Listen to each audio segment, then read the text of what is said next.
How's it going, everybody? Lane here. So awesome to have you joining me today. Today, I'm going to be talking about the specific challenges that you face, that I face, as we endeavor to write a book. Writing a book is just not easy. There's nothing easy about it. It can be fun. It's incredibly rewarding. It's amazing when it's finished. But there are times in the process where it's like, where we just lose steam and we don't know what to do. Recently, a subscriber of mine, Bethany, wrote me an email just kind of expressing some frustrations that she's having in her book writing journey. And I think these are going to be some things that you'll relate to as well. So I'm going to answer her questions, and I really think this is going to help you if you're the type of person who you're trying to write a book, you're thinking about the book you're going to write, you've got an idea, maybe you've been stuck. This will help you. So she says, how do you get out of your own mind and thoughts and just write? Okay, so she's got more questions, but I want to talk about that one first of all. So the first thing I'll say about this is that I always tell people that you have to have an outline. You don't ever want to just sit down and stare at a blank Word document and look at a blinking cursor on a blank page. You never want to do that. So when you sit down to just write, you've got to have the guide already there. So if we back up a step, if you're thinking about your book as kind of a whole project, there would never be a point where you sit down and just start writing the book. So if you back up and you say, okay, I'm not going to do that. I'm not even going to try to do that. What am I going to do first? The very first thing I'm going to do is I'm going to establish the problem that I'm trying to solve, right? Who am I trying to help and how am I trying to help them? And then from there, I'm going to start looking at how do I outline this thing? And I've got videos about this and I'll link to them in the description. So I won't go into crazy detail here, but suffice it to say that you have to have an outline. You have to sit down and you have to think about what journey am I going to take these people on as they read my book? What kind of process are they going to go through? What problem am I going to solve? And then how am I going to point to a solution to that problem? And then how am I going to empower the reader to apply the solution to their life? And then how am I going to inspire them by casting a vision and painting a picture of a better future as a result of having read my book and dealt with the problem and applied the solution, right? You see, that's the outline. That's the way you want to be thinking. So when you think about how do I get a consistent daily time of writing where I get out of my own head, get out of my own thoughts, and I'm able to just write, the first thing you have to do is have an outline so that when you do sit down, you're at least looking at a body of work that you've already prepared for yourself. You've already carved out the path, you've already mapped it out. All you have to do is look at, okay, here's the title of the chapter, here are the sections that I've bulleted, here are the main thoughts that I want to cover. All that is mapped out for you in advance. So the first thing is have that outline done. Make sure that you never sit down and stare at a blank page. Now, once that happens, the question is still, how do I get out of my own mind and just write? Well, here's what you need to understand. No matter what, if you feel like writing, if you don't feel like writing, if you're inspired, if you're not inspired, it does not matter. You have to set a schedule for when you're going to write and you have to stick to it. So if that's every day, you got to write every day. If it's 4 days a week, if it's Monday, Tuesday, Thursday, and Friday, and that's your schedule, and you write from 8 a.m. to 9 a.m., and you have a 500-word minimum that you want to hit, you got to stick to it. Writing is so much like exercise. It's so much like going to the gym.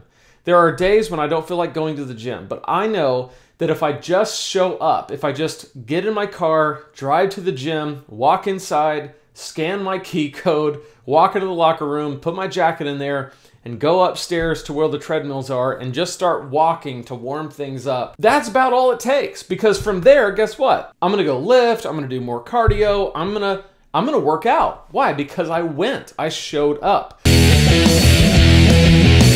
90% of it is showing up. So if you want to get into a habit of writing where you train yourself to get out of your own thoughts and just write, you got that outline and you show up every day, no matter what, or every time that you've scheduled yourself to show up, and you do it. The third thing I want to say about this part of the question is this. If you have your outline and you have a set schedule and you're sticking to it, you still might have moments where you've shown up, You did the prep work, but it's just not coming out. I mean, you just can't get it on paper. Here's what I would suggest.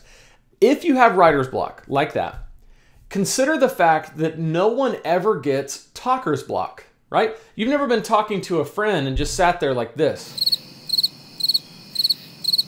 And they've said, what's wrong? And you're like, I have talker's block, right? You can talk, right?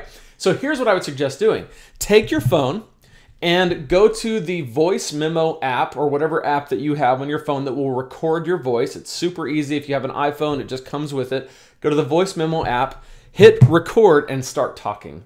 Okay? Start talking out what you think this chapter is supposed to be about. Start talking out what you think this section needs to be about. It doesn't have to be precise because you're not necessarily going to transcribe it, although you could. There's a great service called rev.com that will take it and transcribe it for you. But the main point here is to get yourself talking so that the juices get flowing. All right?